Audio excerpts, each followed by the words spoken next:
자, 2020년 우리 교회 표어는 하나님의 사람이여 도전하라입니다. 그러므로 우리는 모든 삶의 영역에서 하나님의 사람으로서 도전하는 삶을 살아야 하겠습니다. 그런데 도전하는 삶을 살아가려면 자신의 정체성이 분명해야 됩니다. 내 자신의 정체성이 분명하지 않으면 우리는 도전할 수가 없습니다. 나는 누구인가?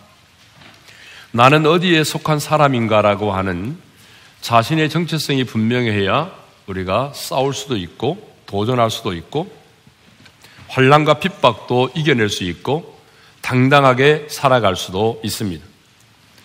그래서 사도 바울은 믿음의 아들 디모데에게 여러 권면을 하기 전에 먼저 오직 너 하나님의 사람아 라고 불렀던 것입니다. 자, 하나님의 사람은 어떤 사람입니까?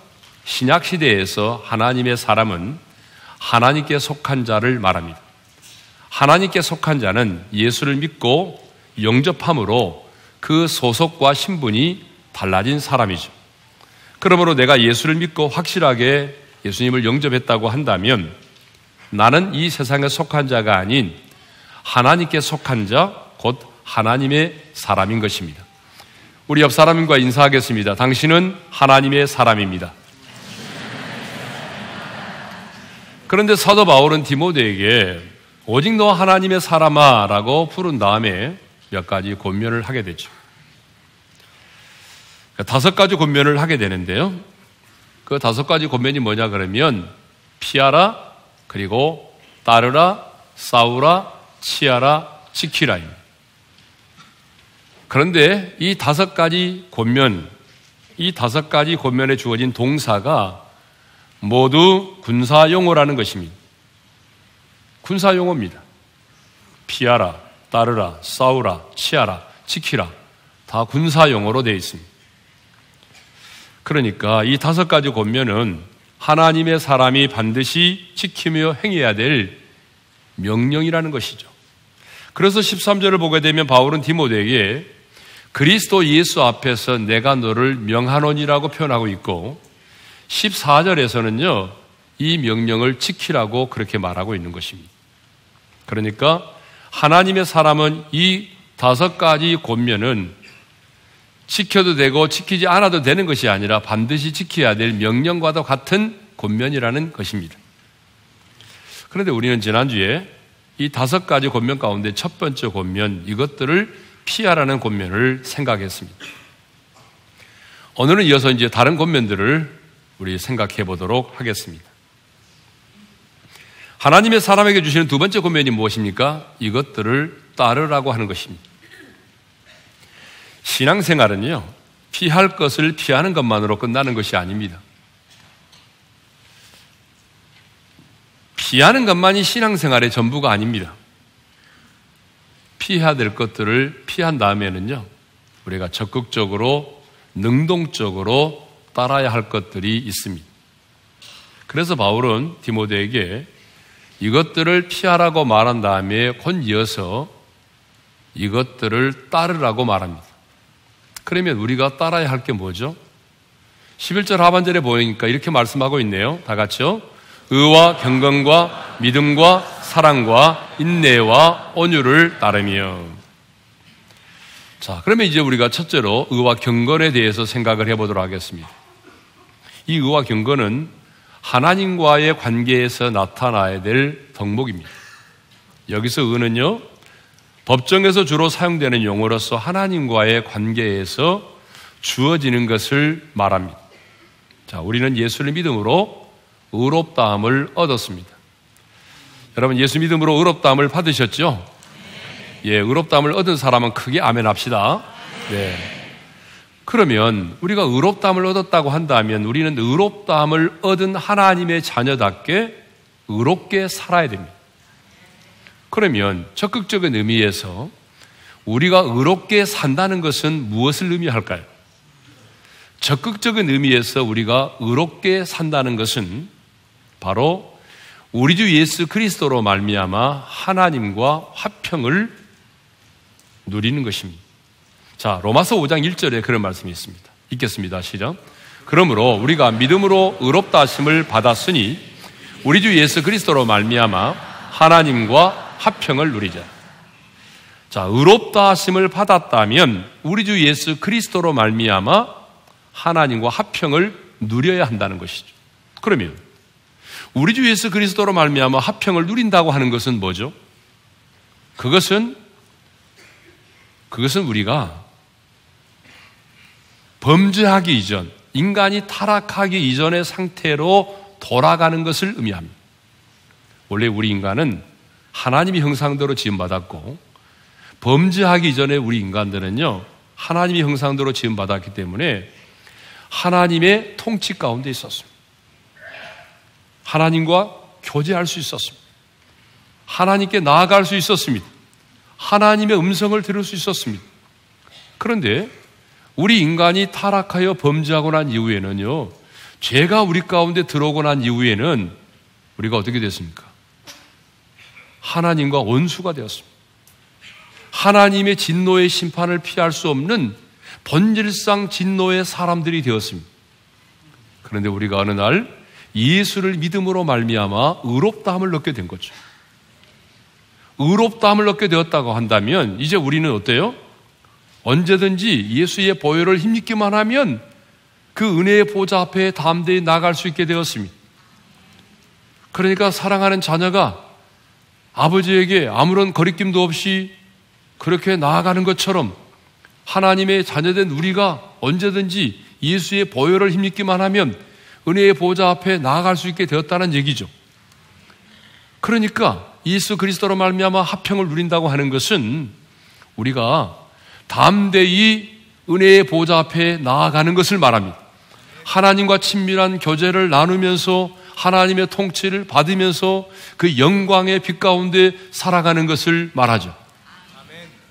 또 의롭게 산다고 하는 것은 소극적인 의미에서, 적극적인 의미에서는 예수 그리스도로 말미암아 화평을 누리는 것이고, 소극적인 의미에서는 뭐냐? 죄를 미워하고 불의와 타협하지 않고 사는 것입니다. 쉽게 말하면 하나님이 미워하는 것을 내가 미워하고, 하나님이 싫어하는 것을 내가 싫어하고, 하나님이 좋아하는 것을 내가 좋아하는 삶을 사는 것이 뭐예요? 그게 바로 의롭게 사는 것입니다. 자, 두 번째로 믿음과 사랑에 대해서 생각해 보도록 하겠습니다. 여기서 믿음은 하나님께 자신을 맡기고 순종하는 것을 말합니다. 더 나아가서 이 믿음은 대인관계에 있어서 신실함과 정직함을 말합니다.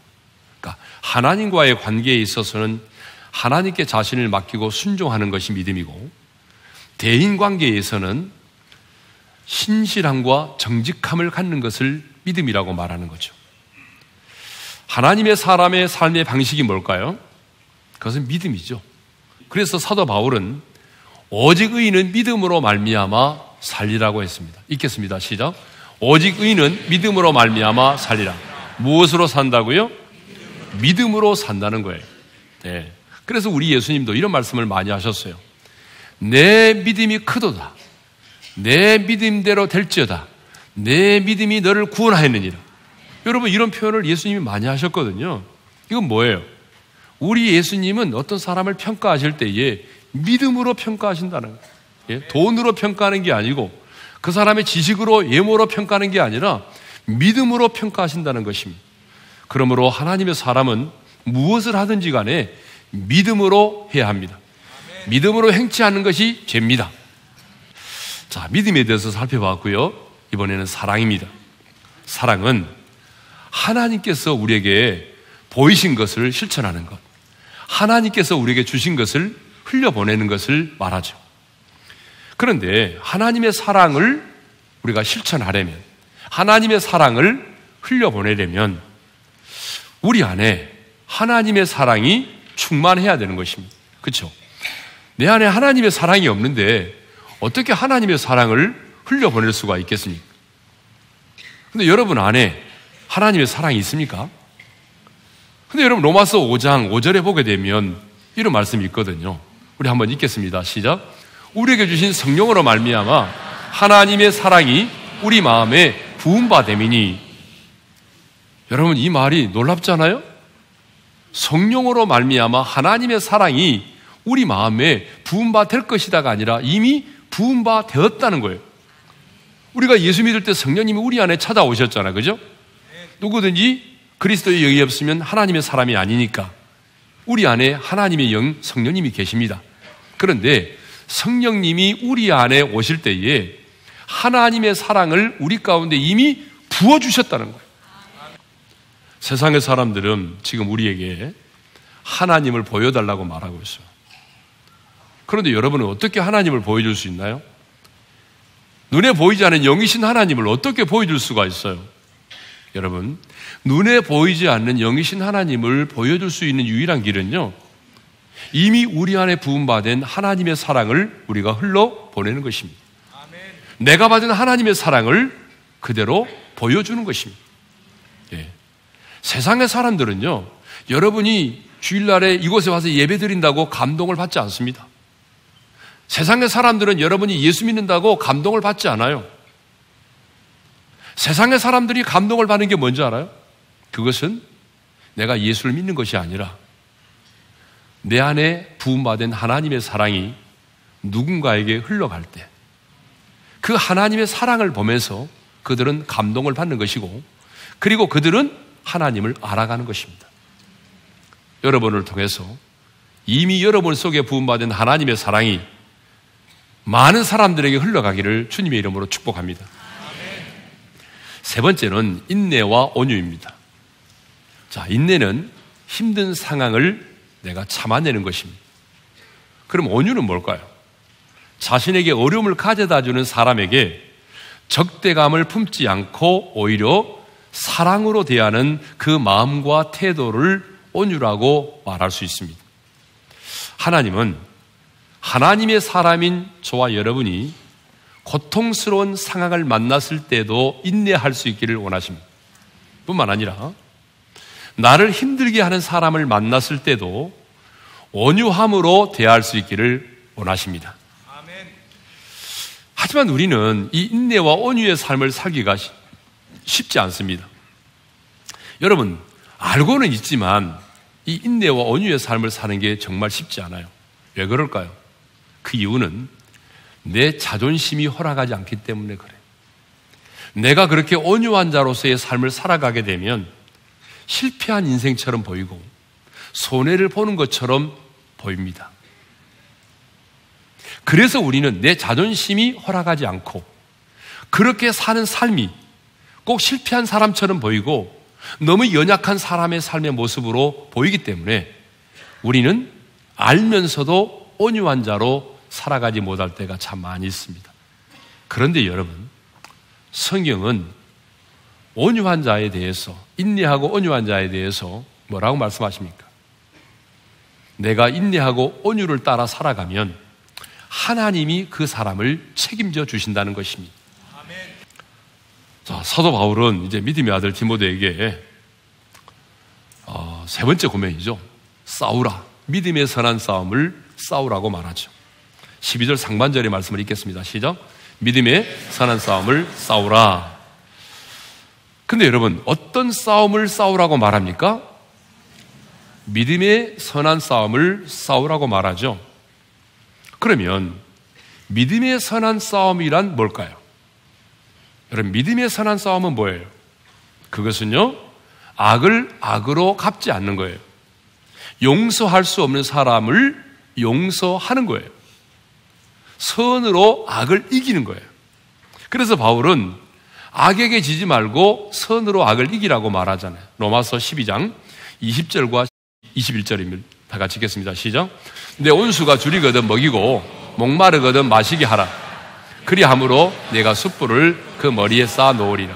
악에게 지지 말고 선으로 악을 이기라. 여기 선으로 악을 이기라고 그랬잖아요. 선. 여기서 선이 뭘까요? 진정한 선이 뭐죠? 진정한 선은요, 하나님의 사랑을 말합니다. 그러니까 선으로 악을 이기라는 말은 하나님의 사랑으로 악을 이기라 그 말입니다. 그러면 하나님의 사랑으로 악을 이기는 게 뭘까요? 여러분, 제 설교의 특징 아닙니까? 끊임없이 묻는 거. 예. 자, 하나님의 사랑으로 악을 이기는 게 뭐예요? 그것은 곧 온수가 줄이거든 먹이고, 그리고 목마르거든 마시게 하는 것입니다. 이 말을 다른 말로 딱 말하면 온수를 사랑하라는 것입니다. 여러분, 이것은 쉽지 않습니다. 내 안에 있는 복수하고 싶은 그 욕망과의 싸움이고요, 내 자신과의 싸움이고요, 보이지 않는 그 미움의 영과의 싸움입니다. 그러므로 이 싸움을 하는 자에게는요, 뭐가 필요하죠? 믿음이 필요합니다. 선으로 악을 이기는 것은 내 힘으로 안 되기 때문에 성경은 싸움이라고 말하고, 그런데 이 선한 싸움을 하는 자에게는요, 뭐가 필요해요? 믿음이 필요합니다. 그래서 이 싸움을 그냥 선한 싸움이라고 말하지 않고 뭐라고 말해요? 믿음의 선한 싸움이라고 말하는 것입니다. 왜?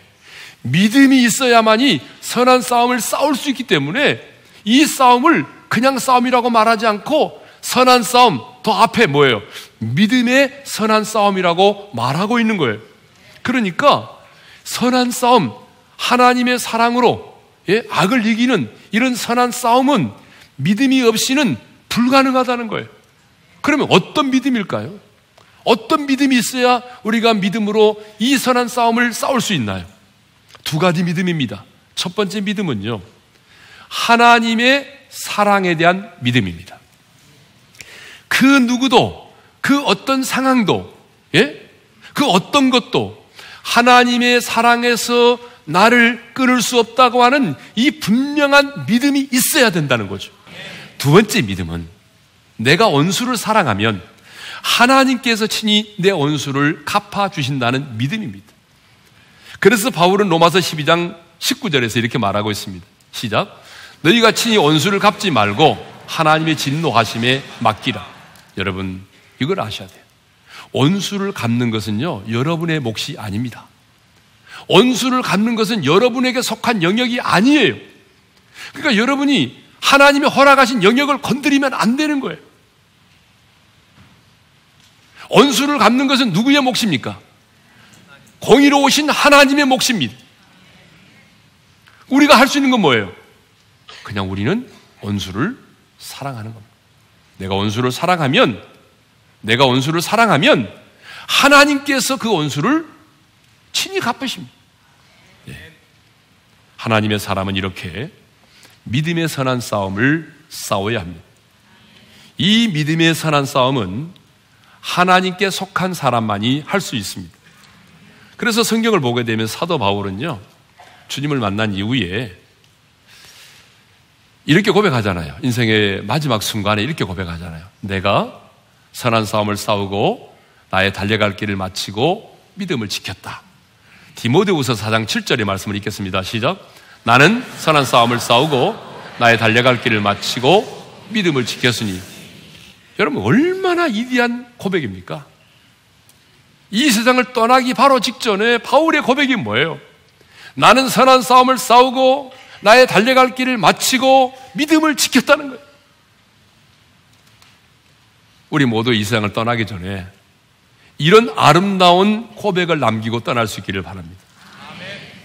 여러분의 임종을 바라보는 사람들 앞에서 여러분이 이런 고백을 드릴 수가 있다면, 나는 선한 싸움을 싸웠고 나의 달려갈 길을 마쳤고 나는 믿음을 지켰다. 여러분, 이렇게 고백할 수 있는 사람이 인생의 승리자입니다. 마지막입니다. 마지막은 네 번째 권면이겠죠. 영생을 취하라입니다. 12절 상반절에 보니까 영생을 취하라 그렇게 되어 있습니다. 영생은 우리가 예수를 믿음으로 얻게 된 영원한 생명을 말합니다. 그런데 여러분, 영생에 대해서 많은 사람들이 착각하고 오해를 하고 있는 것이 있습니다. 그게 뭐냐 그러면요, 영생을 영원히 죽지 않고 사는 시간의 개념으로만 이해를 하고 있다는 것입니다. 그래서 장차 우리가 죽어서 천국에 가서 누리게 될 축복으로만 생각을 하고 있습니다. 그러나 여러분, 영생은 시간의 개념으로만 생각을 해서는 안 됩니다. 영원히 사는 것만이 아니라 죄와 죽음의 법에서 해방된 생명을 말하는 것입니다. 그런데 바울은 하나님의 사람에게 지금 뭐라고 말합니까? 영생을 취하라, 그렇게 말하죠. 취하라고 하는 말은 자신의 소유를 만들기 위해서 꼭 붙잡으라, 그런 얘기거든요. 그러면 영생을 취하라는 말은 무슨 의미일까요? 영생을 취하라는 말은 하나님이 주신 생명을 빼앗기지 말고 그것을 누리며 살라, 그런 얘기입니다. 그러면 성경에 영생을 취하라고 하지 말고 영생을 누리라, 그러면 될 텐데 왜 바울은 영생을 누리라고 말하지 않고 영생을 취하라는 그렇게 말을 했을까요? 그 이유는 영생을 취하는 자, 다시 말하면 영생을 붙들고 사는 자만이, 영생을 확실하게 붙들고 사는 자만이 이 세상에서 영생의 축복을 누리며 살 수 있기 때문입니다. 내가 영생을 받았는지 받지 않았는지 여러분, 이것도 알지 못하는 자가 어떻게 영생을 누리며 살아요? 그러니까 이 땅에서 영생을 누리려면 영생을 취한 자가, 확실하게 영생을 붙들고 확실하게 영생을 취한 자가 영생을 누리며 사는 것입니다. 우리는 예수를 믿음으로 이미 영원한 생명을, 영생을 얻었습니다. 그래서 요한복음 5장 24절에 이런 말씀이 있잖아요. 읽겠습니다. 시작. 내가 진실로 진실로 너에게 이르노니 내 말을 듣고 또 나 보내신 이를 믿는 자는 영생을 얻었고, 자, 거기 보니까 예수를 믿는 자는 영생을 얻을 것이다입니까? 아니죠. 영생을 얻었고라고 되어 있습니다.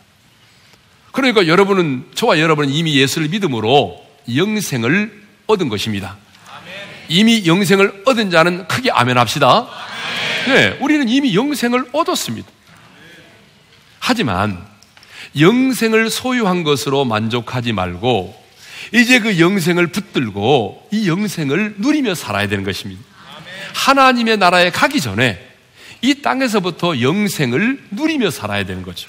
그러면 이 땅에서 우리가 영생을 누리며 산다는 게 뭐예요? 나 이제 주님의 새 생명 얻은 몸, 옛것은 지나고 새 사람이로다. 뭐 영생을 맛보며 주 안에 살리라, 그렇게 찬양하잖아요. 그러면 이 땅에서 내가 영생을 누리며 산다는 게 뭐예요? 여러분, 영생을 누리며 산다는 것은 하나님의 새 생명으로 사는 것입니다. 자, 우리에게는 두 생명이 있습니다. 부모님이 여러분에게 물려준 옛 생명이 있고 예수 믿음으로 말미암아 거듭날 때 내게 주어진 새로운 생명이 있습니다. 그런데 부모님이 여러분에게 물려준 생명은 두 가지 문제점을 안고 있다고 그랬죠. 하나는 아담으로부터 흘러오는 죄성을 갖게 되고 언젠가는 죽어야 된다는 거죠. 그런데 저와 여러분이 예수를 믿음으로 갖게 된 이 새로운 생명은 죄와는 무관한 생명이고 죽음을 이긴 부활의 생명입니다. 할렐루야. 그러니까 우리 안에는 지금 두 개의 생명이 있습니다.